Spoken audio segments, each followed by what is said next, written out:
Hello, everyone out there, and welcome to Only You. I am so excited to be here. My name is Jess. I'm a host, and I'm super excited to introduce you all to my wonderful co-host and my wonderful husband.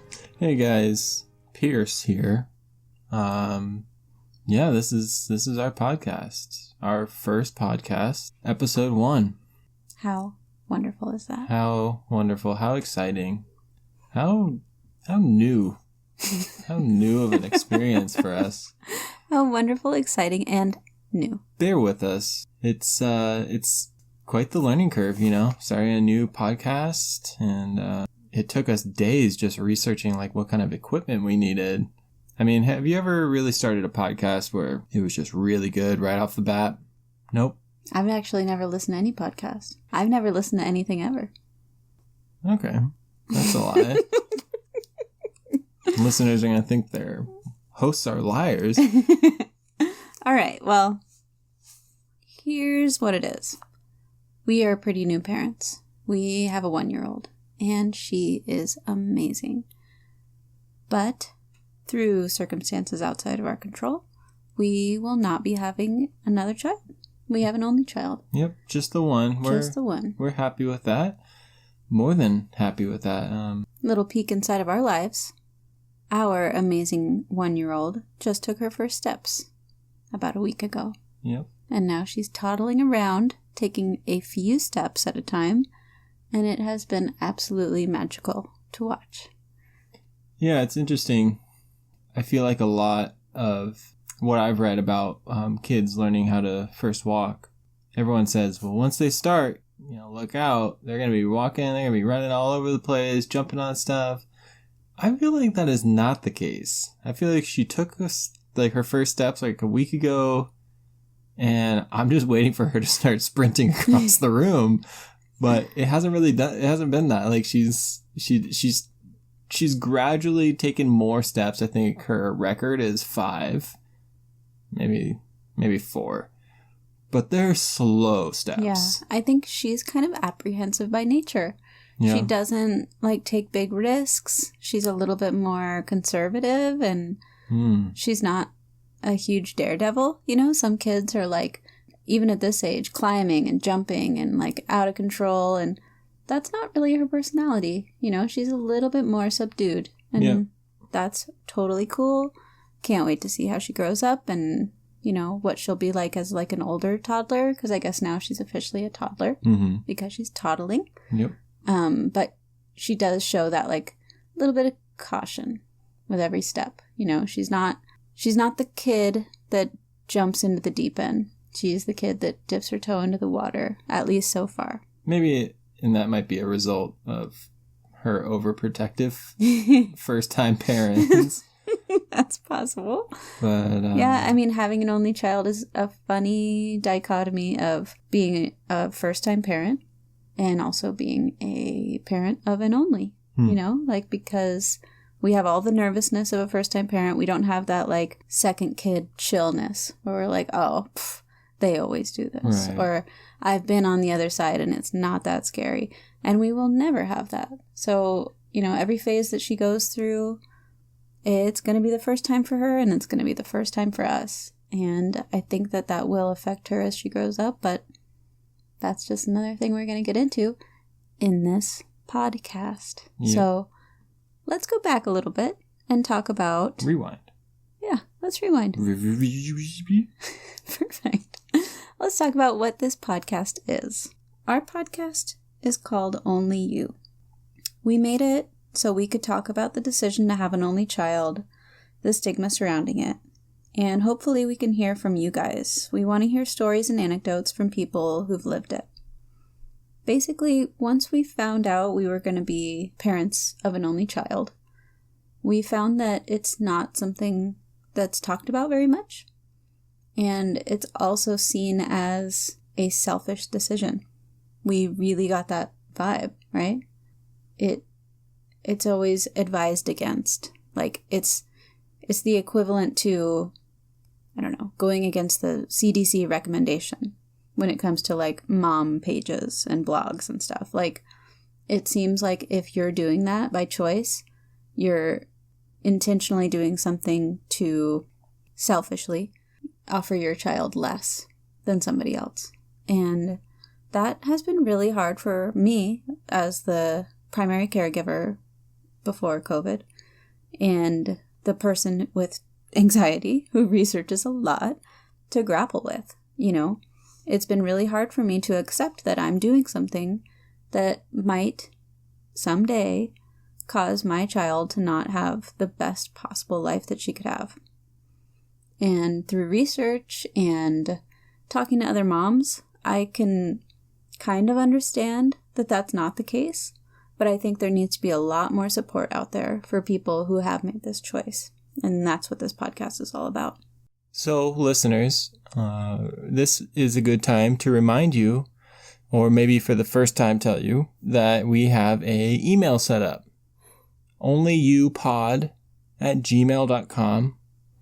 We want you, if you're willing, to share your stories, you know, about this topic of having an only child. Maybe you know somebody that has an only child, or you have an only child yourself. Or you were an only child. And yeah, share your stories. We want to open up a discussion about this. We want to shed some light on this topic and just kind of, you know, get it out there. Also, just for reference, you can always be anonymous. So just let us know at the top, at the bottom of your email.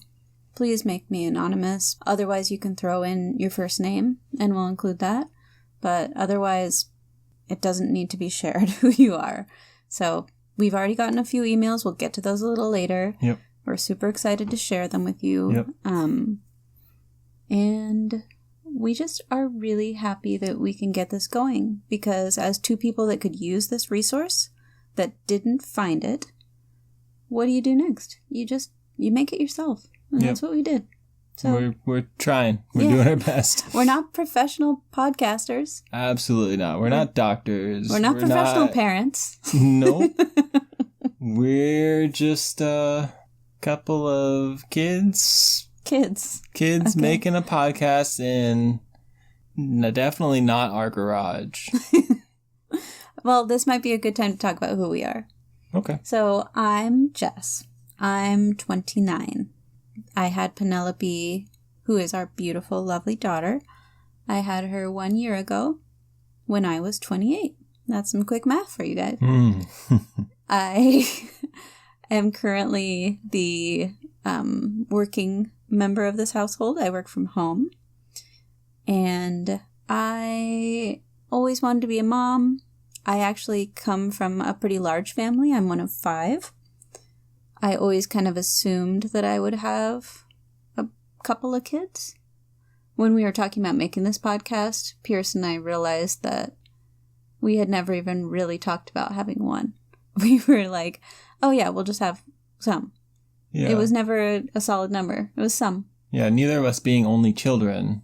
It's not that it wasn't an option to have an only child. It just, I don't know, it was kind of installed in our brains that we would have multiple. Yeah. I don't know. It's kind of weird. That's American culture for you, I guess. Yeah, but it's like a given. We got some statistics we'll share later about true. that. Yeah. Anyways, Jess. Why don't you go ahead and talk about yourself a little bit, darling? Oh, okay. Well, listen up, listeners. Sorry, that was rude of me. Well, they're already listening, obviously. So, I am a bit older. I'm 31 years old. Been around for a while, since the 80s, 89 to be exact. And as Jess mentioned, we have a 1-year-old, Penelope. She's a perfect angel. She never does anything wrong? Nope, never. I come from a smaller family. I just have one younger sister. We're close. It's been really interesting seeing the dynamic in Jess's family. A lot more siblings, a lot more nieces and nephews. So yeah, that's me, I guess. As Jess said, we never really discussed how many we wanted to have, but we had that decision kind of made for us. And yeah, I mean, I guess I'll get into this a little bit as well. Basically, long story short, I'm not going to give you the long, detailed birth story. I'm sure they'll pick up some little details throughout this. Not that kind of podcast. No. I'm not going to disclose my whole birth story because it's long and it's traumatic, and we're hoping to keep things a little bit lighter. We recorded a whole... That's true. Our very first attempt at this podcast, we recorded hour and a half, almost 2 hours of just our birth story. Yeah. Because spoiler alert. That wasn't even the whole thing. Yeah. Spoiler alert. It was a 5-day induction and then a 3 or 4 week stint at the Children's Hospital. I like how we say, we're not going to talk about it, but then, buckle in. Well, no, don't buckle in. Unbuckle. We're not going to go there. I had preeclampsia. If you don't know what preeclampsia is, it is a condition that during pregnancy that is usually just high blood pressure, and it can cause eclampsia, which is seizures. Mine did not go that far, but it was extremely severe, and I was hospitalized, and so was Penelope because she was born at only 4 pounds and 11 ounces. And so the doctor told us that the odds of that happening again, if we were to try for a second, were very high. I don't remember the exact... I think it was like 50-50. Because I also had postpartum preeclampsia. They said I would probably deal with high blood pressure my entire life. Most people, once they give birth, the preeclampsia goes away. Gotcha. For me, it lingered for 3 months. I was dealing with high blood pressure, and I was on medications and all that kind of stuff. And they basically said, your body is now very much predisposed to high blood pressure. And the likelihood of you getting preeclampsia if you were to be pregnant a second time is higher. 50-50. 50-50 is what one doctor said. There's a lot of research out there, but there's also a lot they don't know about preeclampsia. And 50-50, that's too high for me. I'm not Those odds are not awesome. I'm not a betting man. Yeah. And Penelope did have a little bit of health issues at the beginning. A couple of things we're still kind of dealing with. But all in all, she's a very healthy, happy, wonderful, perfect child. Angel. But all that being said, we're kind of one and done. We're like a by choice and not by choice hybrid because, like, literally, we do have the choice. We could totally get pregnant a second time, and there is a good chance, an okay chance, that I wouldn't have preeclampsia again. 50-50.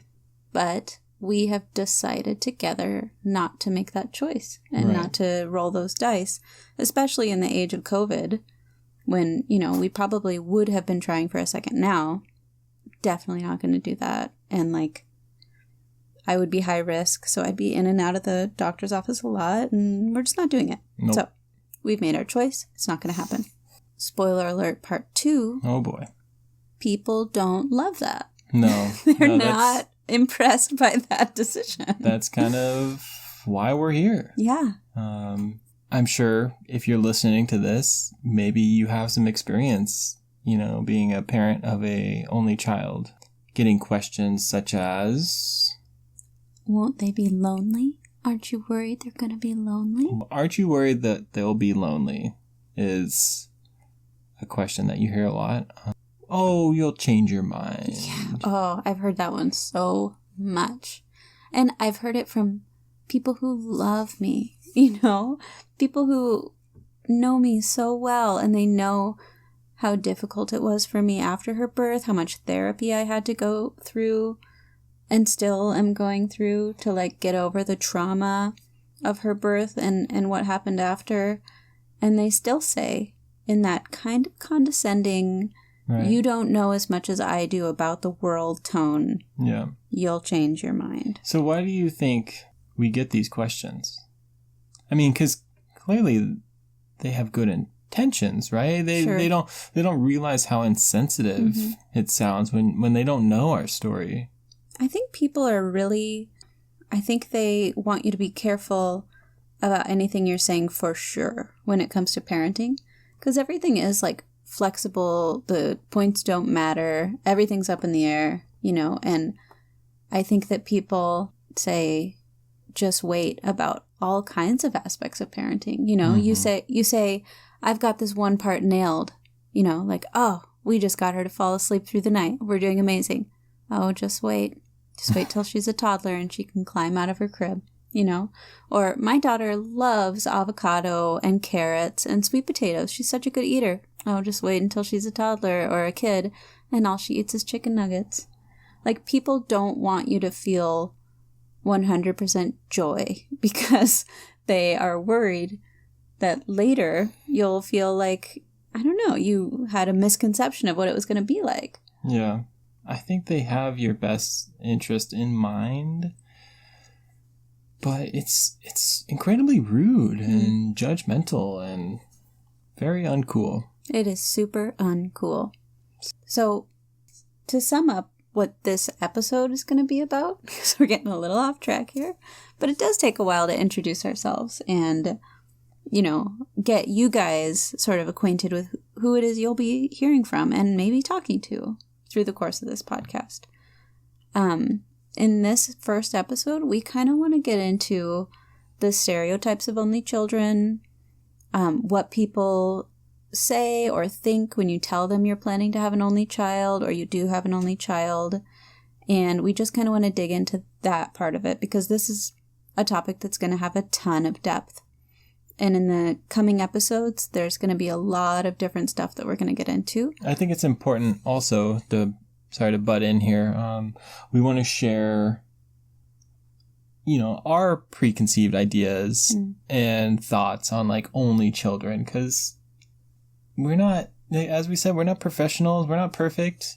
I think whether we knew it or not, maybe at some point said some pretty insensitive stuff to parents, without being parents ourselves yet. So absolutely, we're just trying to shed light on this topic and, as we said, kind of start this discussion, kind of open up a community of sorts. Yeah, I think that's a really good starting point. So when I was growing up, coming from a family of 5, only children were seen as almost like a luxury. If a family had an only child, to me, I was the youngest of 5. An only child meant, for some reason, that they were rich. Right. I grew up a couple houses down from this boy that was an only child. And being a kid, he had all the latest toys. He had the latest video game systems. He had the newest video game. And his house was the hangout spot. Everyone would go over there. And being a kid, myself, I'm just like, well, he doesn't have a little sister for his parents to spend all their money on, so... Well, it should be said also, I'm just going to give a quick caveat to what Pierce is saying. Pierce was also rich, so I don't know what he means when he says that kid must be rich. So basically what he's saying is kind of what I'm saying, is that they give off this vibe of they have more than other people. It was... Yeah, Jess said it, it was like a luxury. It was a privilege. I don't know. Maybe more so coming from Jess's point of view, being in a larger family, that only child definitely got a lot of attention that maybe Jess didn't receive. I think there was also a little bit of a prejudice, I want to say. Like, coming from my family, where my mom, part of her identity was how much she struggled and gave up for her kids. I think that's true with a lot of moms of big families, where they're like, my whole life is my kids. That's all I do. That's all I work for. And when you see a parent of an only child happily sitting at brunch, with a kid. Brunch is strictly an only child meal. But I'm just saying, like, my mom takes her 5 kids out to a restaurant, and one of us is a toddler, me, screaming. The other few are, for some reason, fighting over some ridiculous toy that nobody needs or wants. The older ones are annoyed at all of us and like sulking in the corner. And my mom is left to somehow like feed me, entertain the older ones, maybe ask them about school, if that can even happen. And then at the end, pay a ridiculous bill for a meal that no one enjoyed. So you're saying maybe it stemmed from your mom's maybe opinions of families with only children? Well, yeah, because I was going to go on to say she looks across the room and sees a family where, for whatever reason, this is the image that I'm conjuring. There's two parents and an only child, and the only child's sitting there eating respectfully with her knife and fork. Her napkin, or his napkin, tucked into her shirt. Yeah, she has like a tight braid, you know, her hair is perfect, the clothes are perfect, and they're all, you know, or maybe the parents are laughing to each other. Yeah, they're just having a divine time. Papa. Is that the kid? May I have dessert? They're British now, which is good. Because, you know, the child is also bilingual and they travel to England. Of course, you can't do that with multiple kids. And I honestly don't know if my mom ever said it. Like, I don't remember her having this weird thing against only children. I don't think we've ever talked about it. But it's like a vibe that you get. Yeah. It's interesting, too, that your mom, you know, had all these, you know, all you and your siblings. And so maybe you're just kind of looking at these only children and just thinking like, well, I'm kind of jealous. Yeah, that could be very true. I may have just been picking up some of my own insecurities or jealousies at a young age. Anyway, I mean, that's one of the biggest stereotypes, I think. You know, you just think these kids, these only children, are more well off, or they have more privileges. And that ties into what I think is the number one word that people use when they think about only children. When you say, if I had a microphone, I was going down the streets of Seattle, which is where we're based, we're near Seattle, I would say, "Excuse me, sir." Yes. What's the first word you think of when you think of an only child? Well, I just want to stop and say, we want to hear your thoughts. You know, we want to ask our listeners, what do you think of? Just 3, 2, 1, boom. What word do you think of? How dare you interrupt me mid-bit? I feel like you just like, I was right. I was about to like finish the funny bit and you just cut me right off. I'm sorry. I took the wind out of your sails, but we're new podcasters here, okay? We're not super great at post-production, editing, or anything like that. Anyways, rewind. Okay, go ahead.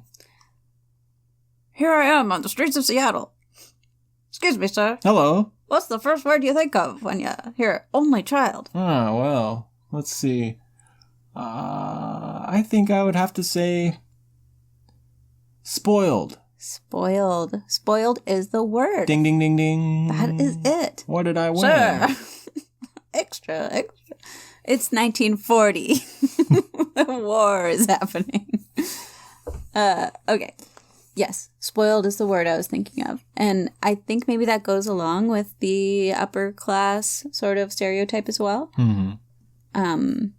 Later in the podcast, we will do a segment focused on only children in pop culture, where we have watched a couple of pieces of media that feature only children, and we talk about where some of those stereotypes could have come from us having grown up in the early 90s. Definitely. That'll be a little later. Yeah, and especially in pop culture, a lot of younger kids are seeing this and really kind of shapes their ideas and beliefs. Yeah, their worldview. Yeah, totally. Definitely. And for us, in ways that we didn't even realize until we rewatched as adults. Yep. That's a little teaser for later, though. A little teaser. So, yeah, spoiled is definitely the worry. You don't want a spoiled kid. You don't want a kid that doesn't have proper, I don't know, they're not socialized well. Like they scream all the time and they always get what they want and they're unpleasant to be around. These are all things you definitely don't want in a child.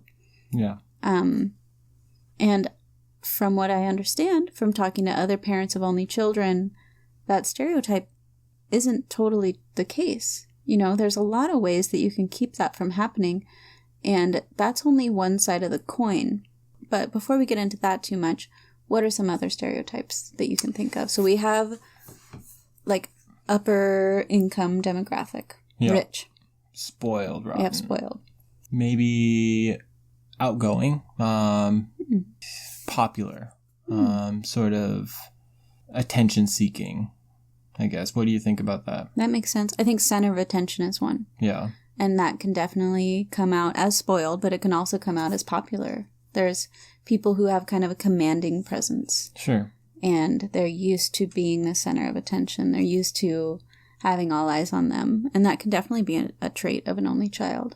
Yeah, and it could be viewed as kind of a positive or a negative thing. Some really cocky, arrogant, kind of, self-involved, attention-seeking only child can kind of be annoying. Totally. But obviously you could spin that in a more positive way. Yeah, a leader. Yeah, sure. An innovator.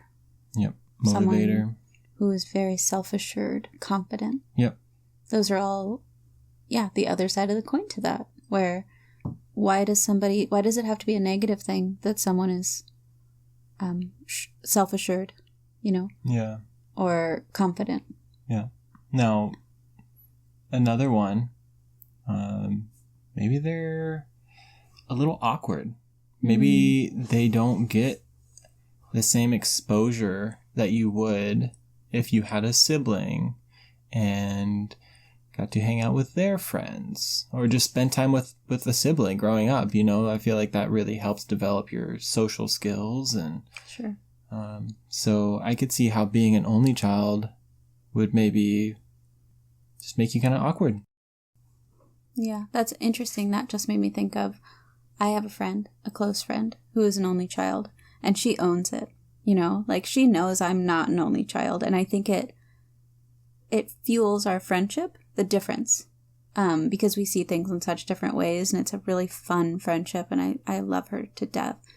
But as friends, growing up, we became friends really early on in high school. She would do something that I thought was annoying, and that I thought she just socially didn't understand the proper way to act, right? So I don't know. I can't even explain it exactly. We would be in a class with a few other girls, and she would start shit-talking a girl. And I would be like, somebody's gonna punch you. You need to shut up. So she definitely kind of fell into the confident, maybe spoiled. Sometimes, yeah. Okay. She also fell into the super independent, super intelligent side of things, where having so many resources sort of as a given growing up made her feel like anything was possible. And for her it was and is, because she has a wonderful life, and I think she turned out to be a really great person. But that is one time that I'm now realizing my own sort of negative predisposition for only children came out, and I was probably 16. I definitely didn't know someday in the future I'd be the mother of an only child. Yeah. I think it would be interesting to interview her or someone like her coming from an only family, and because she has a family of her own now, and seeing what her thoughts and ideas of a family are. Yeah, absolutely. If maybe she thinks, well, I didn't really enjoy being an only child so much growing up, so I want to have a larger family. Or, being an only child was pretty cool. I'm going to stick with one. Yeah. So I'd be interested to know which of those camps she feels like she falls in, because I didn't know her as a child. Yep. And I'm sure that we will have her on the show. And just a quick reminder for our lovely listeners, if you've made it this far, thank you. You can email us at onlyyoupod@gmail.com. And this early in the podcast, if you sent something chances are extremely high we're going to be reading it because we got very little to go off of. It doesn't have to be a specific topic or direction, that your letter is going in. I think you can pretty much take any story and kind of dissect it and break it down, and there's some, only child aspects we can talk about.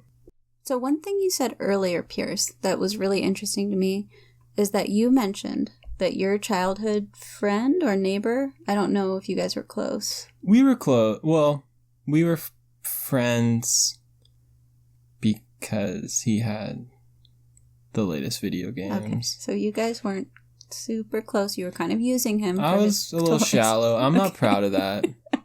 Well, moving on.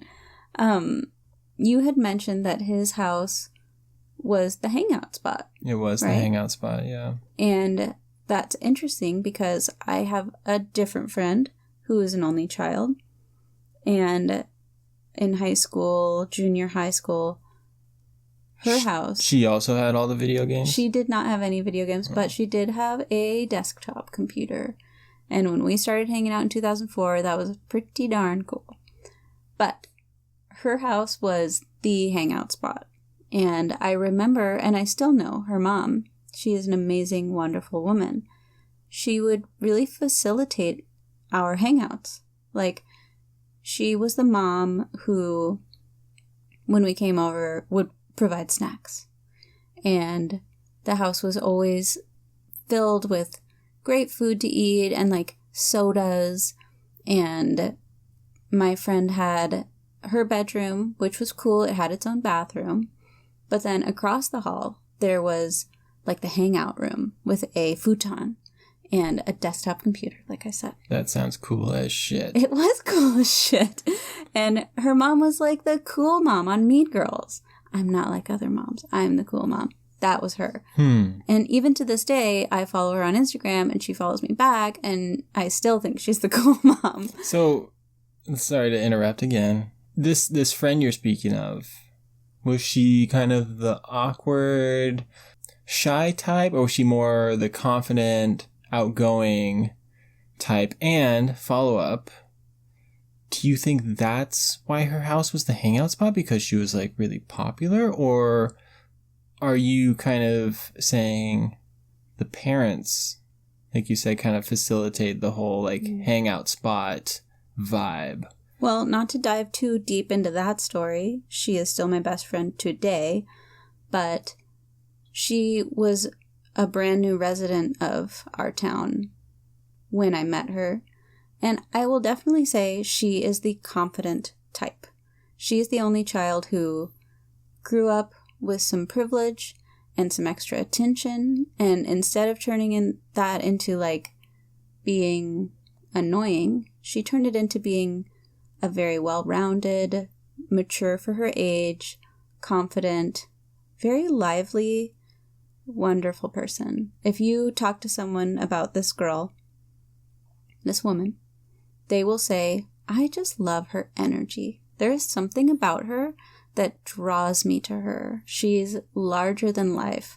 People remember her. You sure it's not the video games? She didn't have video games. Anyway. So I think that being an only child definitely worked in her favor personality-wise. But her mom, I think, as a sort of veteran only child mom, knew that to help her make friends in this new place she had moved, because imagine moving your only child to a whole new state. That's hard, that you know how hard it is to socialize only children. And that she had to do that. Then she had to uproot that whole community that she had helped build for her and transplant it to a state that they had never been to. Yeah, I've watched the classic film Johnny Tsunami, and he's an only child. He moves from Hawaii. We're not in the pop culture segment yet. Well, listen, he moves from Hawaii to, I don't really remember where he moves. Michigan? It was somewhere Colorado. Snowy. Mountains. Spoiler alert, part 3. This isn't a show that we'll be featuring in this week's pop culture segment. It's just one we decided on our own to watch a couple weeks ago with our 1-year-old daughter who did not know what was happening in the show. Yeah, Johnny Tsunami, great flick. Great film. If you haven't seen it, go check it 100% out. 100% go watch it. Do not watch the sequel. It's very bad. It's very bad. Okay, moving on. So anyway, this mother facilitated a hangout spot, and I hear from a lot of other parents that that's something that they sort of dream of for their kids. Maybe that's part of why their kids end up being more of the extroverted type. Maybe those parents do it because they can see that their kids are more of the extroverted type, but I do think it's interesting that you have already made that connection between somebody you knew and my friend. Well, let me tell you about another friend of mine growing up. We're very, very popular people. We have tons of friends. I had a couple friends. And oddly enough, I became friends with this boy via video games as well. You had one focus in elementary school. I think school. This podcast is turning into something different. How to find the best video games when you yourself cannot afford them. Anyways, he was an only child, and similarly, his house was the hangout spot. And I think that also came down to his parents kind of facilitating, the hangout spot. Friends always came over there. The mom always bought pizza for everybody.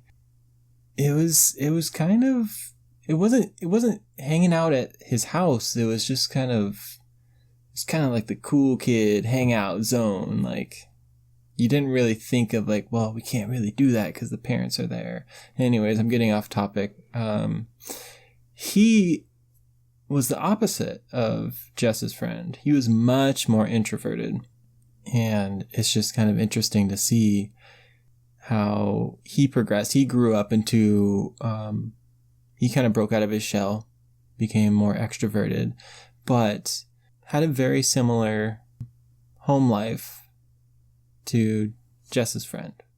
So it's interesting to compare that introverted and extroverted. So is it our job as parents to have that house? Is it our job to facilitate our children's social lives so that they don't feel lonely? I think it's definitely a plus. I mean, it's not required by any means. There's all sorts of different walks of life, and maybe you have a small apartment. You can't really have the hangout spot in your apartment, but I think it is our duty as parents to really make that effort to socialize them them, maybe, I don't know, I'm imagining myself in 10 years or something saying, hey, Penelope, why don't your friends, I'll take you guys to the mall or something, or I'll buy you pizza, I'll take you to the old soda shop and buy you a nice candy bar. I don't know. So she'll be 11?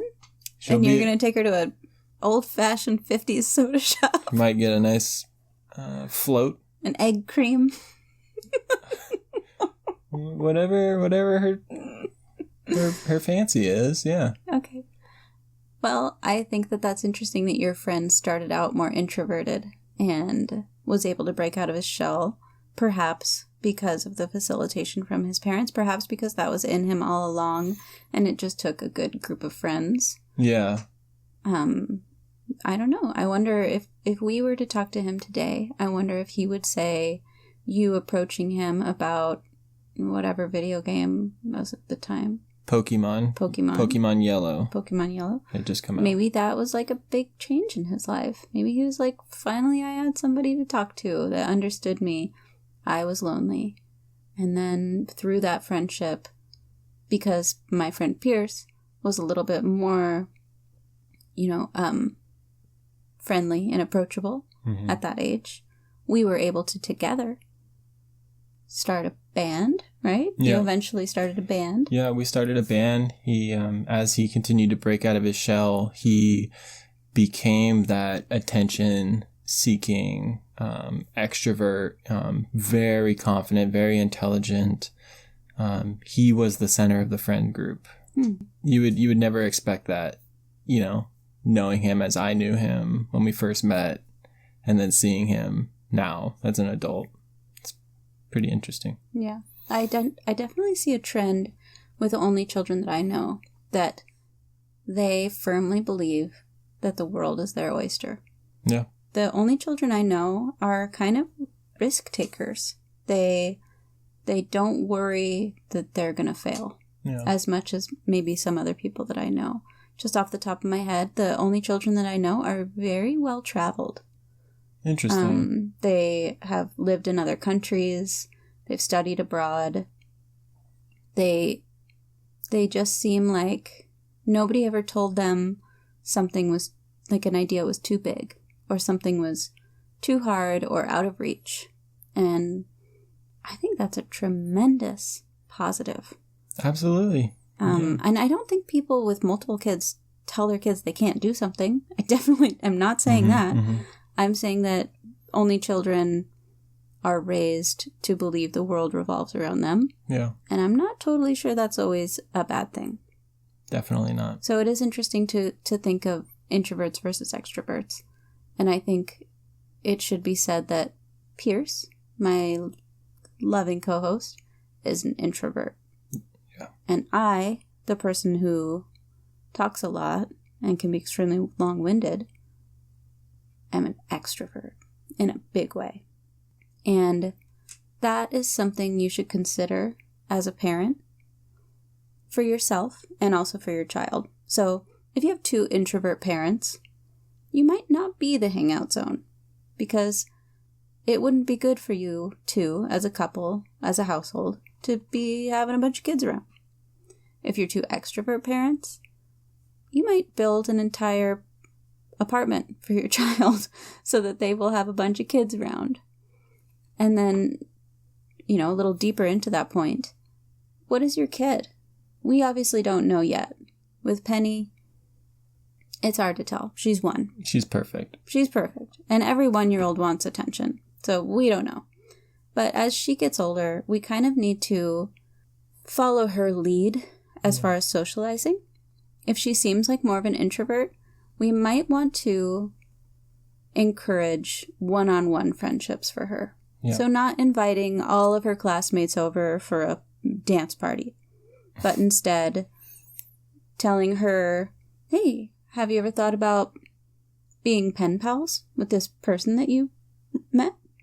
Or maybe you guys could read the same book and talk about it. Or maybe she could come over for a sleepover and you could watch a movie. Something not totally overwhelming for an introvert, while still encouraging some socialization. Because even introverts need to socialize. They just need to also be able to turn that off sometimes. Right. Yeah, well, we're definitely going to be following Penelope's lead and just accommodating for her. Yeah. Because on the other hand, if she's an extrovert, you might have to come out of your shell a little bit. I'm going to be the scary dad. Scary? Well, they're going to be like, all of Penny's friends are going to be like, oh, I don't know, your dad seems mean. I don't see that for you at all. We'll see.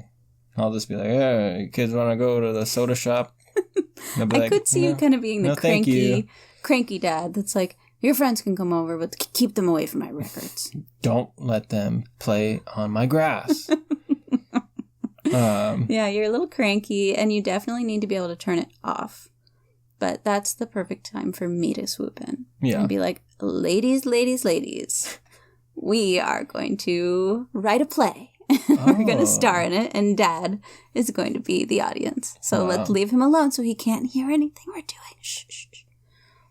Well, there are certainly a lot of different types of only children. Why don't we read an email? Oh, that's a great idea, darling. Okay. So this first email, our first ever email that we are going to read. Do you want to read it or should I? I'll read it, sure. Oh, okay. I'm the extrovert. I love reading. Do you want to read it? I thought we could alternate words. Oh, really? Yeah. Okay. This email is from Danielle. I'm an only child and I loved it. When I was 3, my mom asked me if I wanted a sibling, and apparently I freaked out. To clarify, that's not the reason they didn't have more, but I think they were happy to hear I was on board.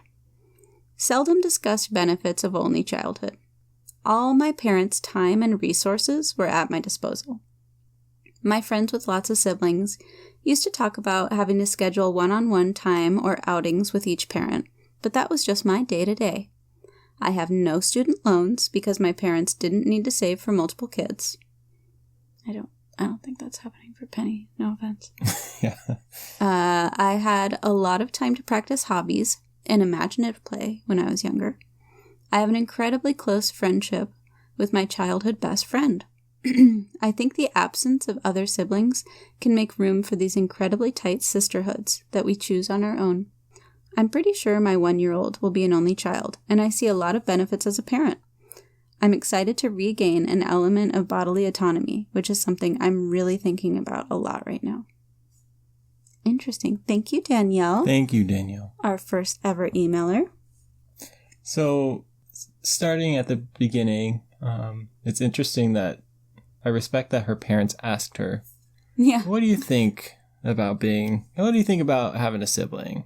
And she freaked out. She was like, no, I'm not into that idea. Does it say what age she was? 3. 3. I wonder what her reasoning was. Maybe we can find a 3-year-old and get him on the show. Get him on the podcast. No, like what, why don't you want a sibling? I don't know. I'm just curious. That's a nice idea. Yeah, I mean, I think that's really funny. And I like that they probably wouldn't have cared if she had said anything else, but it is interesting that they wanted to start that conversation with her. Right. But having your parents' time and resources at your disposal and not having to schedule one-on-one time or outings with each parent, for me, I never had any one-on-one time with my parents. I don't remember ever doing something special just for us. My mom was always extremely supportive of my creative endeavors. I was the kid that had a new passion every week, and I'm the adult that is that as well. But one week I'd want to be a teacher, and so my mom would find one of her teacher friends and let me shadow them or something. I remember I did that when I was like 10. Or one week I wanted a metal detector, and so my mom went to the thrift store or something, found a cheap one, and for that whole week I was really into being, a metal detecting person. But what's the profession? What's the actual title? A detectorist.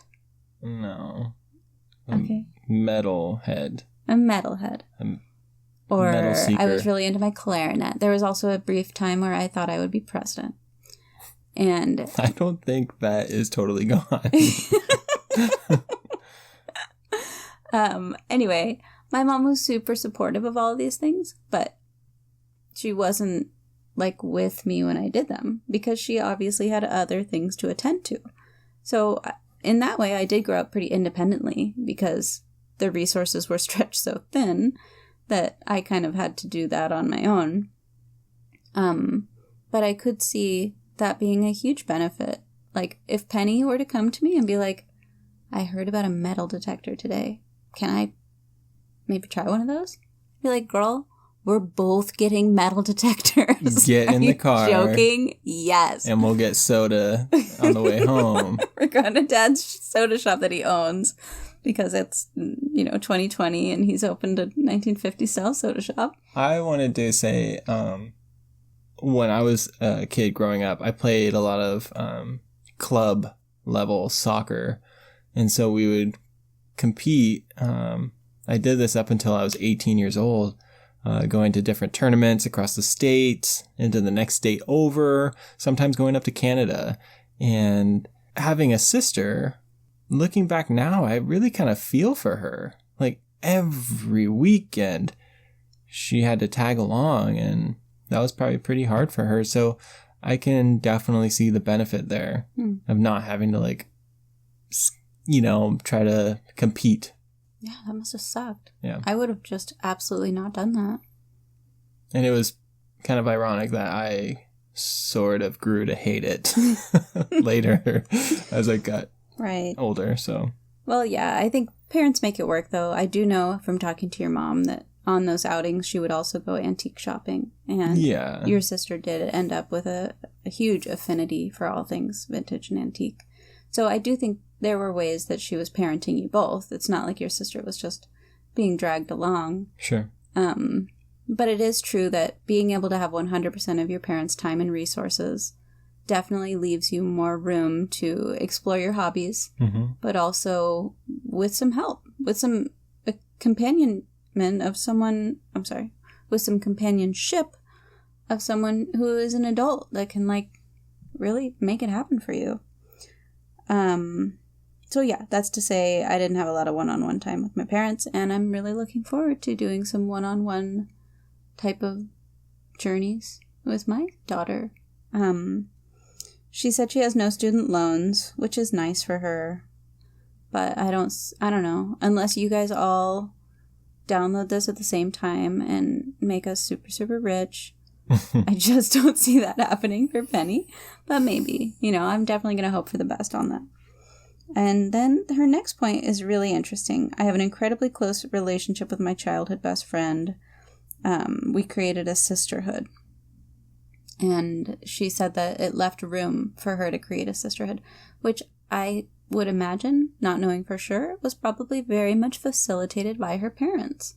Encouraging overnight visits, going on vacations together, really bringing someone into your family that can feel like a sister to your child or brother must be like a night and day difference for an only child. I had best friends growing up that felt like siblings to me, and those relationships were super meaningful.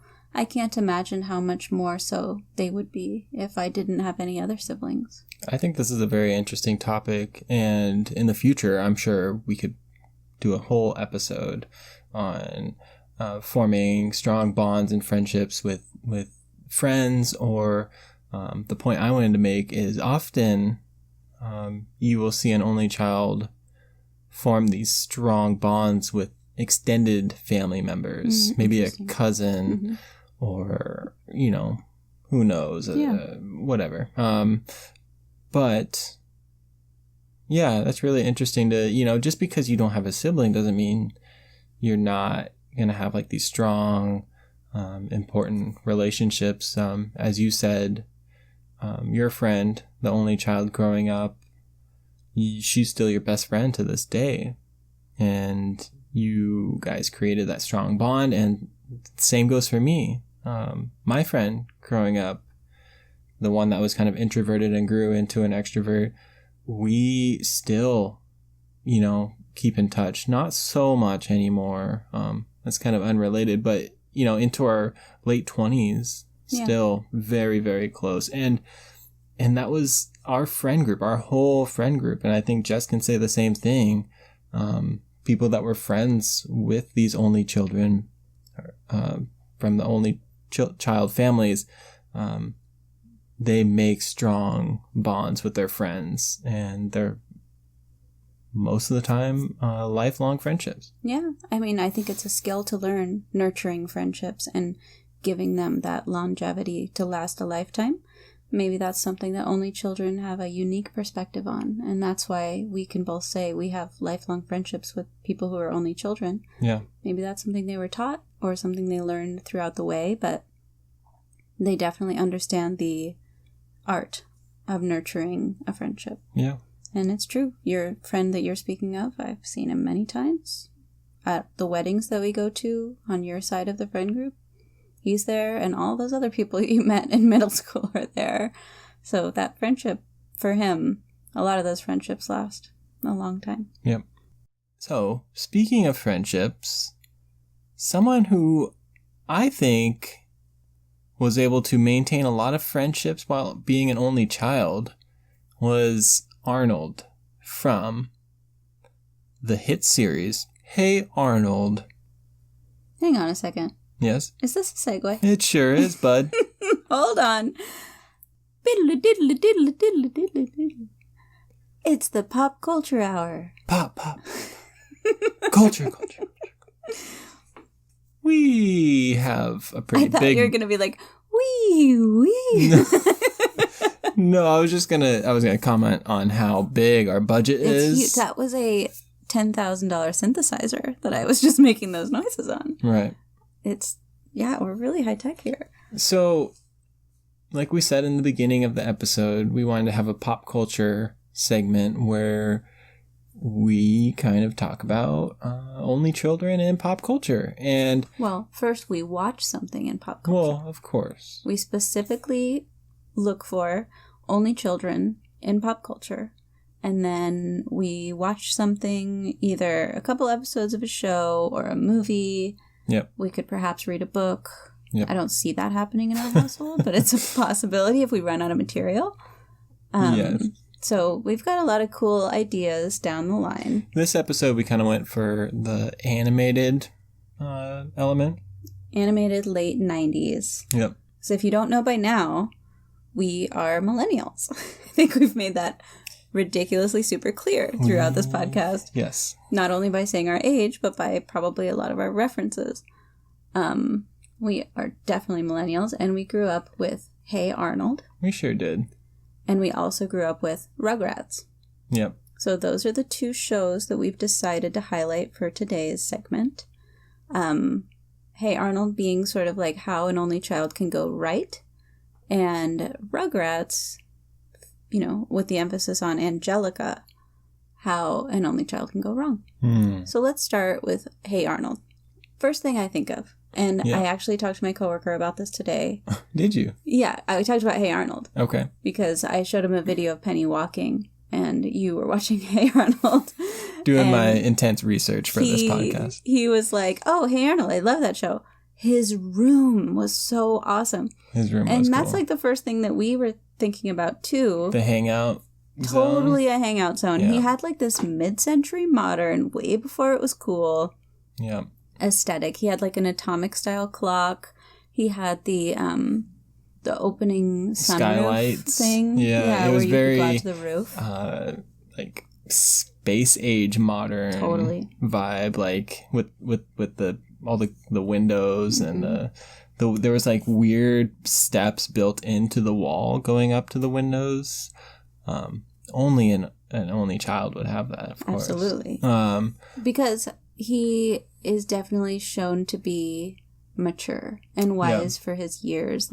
And I think that's illustrated in his bedroom. It's the bedroom that you would see from like a bachelor, of now. Totally. A very well designed, aesthetically pleasing bedroom. Yep. I don't know if it's noteworthy, but he's an only child, but he's raised by his grandparents in a boarding house, which is interesting. It's a unique situation. How does he have that cool of a room in a boarding house? I don't know if it's discussed. Maybe it is, and we're not like Hey Arnold experts, so please write in onlyyoupod@gmail.com if you know a lot about Hey Arnold, because I'm super willing to listen and maybe dedicate a whole episode to it. But anyways, he's very mature. Yes. He's confident. He has a ton of friends. He's got the hangout zone. Yeah. I mean, pop culture and, the media really helps for better or worse paints that stereotype for us as children growing up, at least for us in our age, kind of that only child stereotype. And the same, I think, can be said for Angelica. Well, I was just going to say to that point that one thing I've noticed as an adult is that when you hang out with your friends, they are one way, or your spouse, or whoever. And then when you hang out with your friends plus their sibling, they sort of revert back to that childhood demographic. So it's like when you, Pierce, are around your sister, you're different than when it's just me and you. Like you fall back into that sort of pecking order where your sister becomes more annoying and like maybe a little more needy. Interesting. And you become a little bit more withdrawn and like annoyed. You guys totally fall right back into that. And for me, I definitely revert back to, I think, people-pleasing mode, where the youngest of 5, I want to be liked. I'm like the class clown. Yeah. I am asking for advice when usually I'm like really confident. And it's interesting to think that maybe one of the reasons only children are the way that they are is because nobody's there to really check them.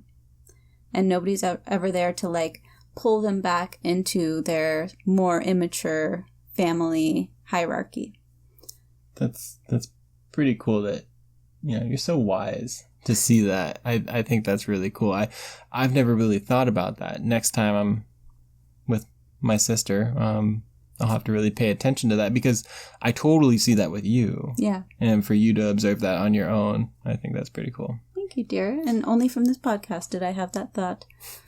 Well, but I think with Arnold, getting back to him, he is definitely conveyed to be more mature, and he's an only child done right. Even in this show, the cutscenes and like the music, it's jazz clarinet. And it almost sounds like it's on vinyl. It's very sophisticated sounding for a children's show. Yeah, I don't, correct me if I'm wrong, but it's kind of set in like downtown, I don't know, Brooklyn or something. Yeah, like it's like a cityscape. Very like hip and cool. Yep. But the other kids aren't like that. The other kids are like screaming and whining and being super immature, and Arnold's always the one to be like, have you ever thought about it this way? Hey, let's all just be cool to each other, and maybe for the greater good, we can all put our differences aside. Like, that's always Arnold. He's always the peacekeeper of his group. Typical Arnold. He's amazing. Let's all try to be more like that football-shaped head fellow. Hey, Arnold. But I think that was a really interesting impression, that it's not always a negative way that they spin it. They also don't like point out that he's an only child ever. It's not a plot point at all. No. His parents, in the Hey Arnold canon, his parents are doctors who went away to the jungle, I don't know where, to distribute medicine. Because, sorry, this is off topic. Is this true? Mm-hmm. I remember when this came out. So the end of one of the seasons, he finds a letter from his parents talking about like his birth and all this stuff. And then they had to go back to the jungle. So then there's like a made-for-TV movie about him going to the jungle. I think trying to find them. I don't know if he does. I don't remember. No spoilers, because I honestly don't remember what happens. That's so wild. I had no idea. Yeah. We might have to put this podcast on hold. I need to go. Well, that'll be for our next podcast, the Arnold Files, where we go through every episode of Hey Arnold. Wow. And talk about like the larger... I'm down. Yeah. Anyway. So, Hey Arnold, definitely a positive representation. So let's go to the inverse, or the opposite, to Angelica. And it should be said that Pierce pointed out to me, Chucky, also an only child, definitely doesn't fit the stereotype. I think he does end up having a sibling later. No. Let me set the record straight. Oh. Okay. Chucky... Now I'm questioning myself. Chucky gets a stepmom in the movie Rugrats Go to Paris. Tommy gets a sibling. Yeah. He becomes an older brother. Right. Dill Pickles, yeah. So one thing that I think is interesting is that Chucky is a only child not by choice, because I think his mother passed away. Yeah. While Angelica is an only child by choice. Mm-hmm. And they portray those really differently. Yeah. Now that I think of it, Arnold, only child, maybe not by choice. It's never really said. His parents are in the jungle. They obviously decided their medicine career was more important than having another kid. So I guess that would be by choice. What if Arnold has a sibling in the jungle? Oh my God. I've never even thought about that. Anyway. So Chucky is an only child, not by choice. His dad talks about wanting to get remarried. So it doesn't seem like that was like a decision made by his parents. But the topic we're thinking of is Angelica. Her parents are portrayed as... Her mom is this like crazy businesswoman who... Career-minded. Yeah, always has a phone attached to her ear. And every time you see her, she's not hanging out with the other moms. She's just like on her phone, doing her thing. Yep. She's talking to somebody, I can't remember his name. Joshua or something. Who? On her phone. Who? I think it's like her assistant or her coworker. It doesn't matter. I don't know. And then the dad is portrayed as a total over-involved stay-at-home dad. Right. And the episode we watched, she's in like a beauty pageant and the dad is like rehearsing with her what to say. And he just thinks the world revolves around her. He thinks she's the most amazing, perfect thing. Yeah. Even though it's obvious to us, the watcher, that she's a bully and she's extremely spoiled. Bratty. And a horrible child and everything Attention-seeking. that you would worry your only child could be. In fact, fun fact, my own dad did not allow me to watch Rugrats because he was so concerned that I would end up that way. He literally said, "I don't want you watching Angelica because I don't want you acting like that." As if just simply parenting me could prevent that. See, he kind of fell victim to the stereotype that pop culture portrays. Yeah, it's true. While Arnold is portrayed as one type, one way, Angelica is this very negative, bratty, spoiled, She's a monster. Only child. So, yeah, it's interesting. We will continue this segment. I think it'll be kind of silly, but it's very interesting. Yeah, it really is. It's interesting because it makes us sort of face our own stereotypes. Yeah. That we maybe didn't even realize we were picking up on because, kids pick up on so much. Yep. If you have any suggestions, absolutely, listeners, if you want us to kind of compare to Only Children, we'd love to do that. That'd be super fun. Yeah, or just watch one movie, I think next week, not to give too much away, we're going to be talking about Harry Potter. Ooh. And his little cousin. Dudley. Yeah, because I know, for me, that's like the absolute worst case scenario, but Harry is like the best case scenario. So that's another interesting like duality there. Mm-hmm. Two only children with two different personalities. And also we love Harry Potter, so we're gonna watch it, and that's gonna be great. Tune in next week. Yeah. Anyway, so that's the pop culture segment. And we're back. We're back. So, in this podcast so far, we have talked a lot about common stereotypes of only children. And that's basically just the surface. There are so many other things that people bring up to you when you say you want to have an only child. There's so many kind of fucked up things that people think are okay to say to you. And I want to do a whole episode just about people putting their nose in your business. Like, I've gotten a lot of really hurtful comments. And when people don't know that you've had a traumatic birth experience or that you almost died in childbirth, they can be really offensive. They can say things that they maybe wouldn't say if they didn't know your situation. But I want to confront the fact that they feel comfortable to say it at all. Yeah. Why is it that there are so many things in society that's impolite, that's obviously impolite to say, hey, your kid's hair looks bad. Or, why do you have so many kids? Right. You have too many kids. That's like a lot. Don't you have a life of your own? Those are things I would never say to another woman because she's running her own life, and I think she's probably perfectly capable of doing it without my input. But for whatever reason, people really feel like they have the right to interject on having an only child, as if it's something horrible that we're doing to our kid. And we really want to confront it. Definitely. Yeah. So uncool. Very insensitive. I'd like this podcast to serve as, a way to kind of nip that in the bud, and maybe over time we can learn some good tools. We can teach each other ways to talk to people. We have an email that we're going to save for next time about someone whose parents were sort of judged and ridiculed right in front of her as a kid. Yeah. And how harmful that was. Yeah. And I did read up on how common only children are in America. Mm-hmm. Because I was thinking, you know, if it's not very many people, I could see it just being a matter of people aren't used to it. But it's actually a really fast growing trend. And only children are becoming more and more common. 20 to 30% of American families have just one child. It's a pretty hefty number.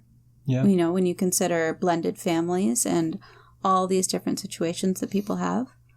And what's really interesting is that I think it's like 47% of families in Seattle have only children. And it's another high figure in like Manhattan.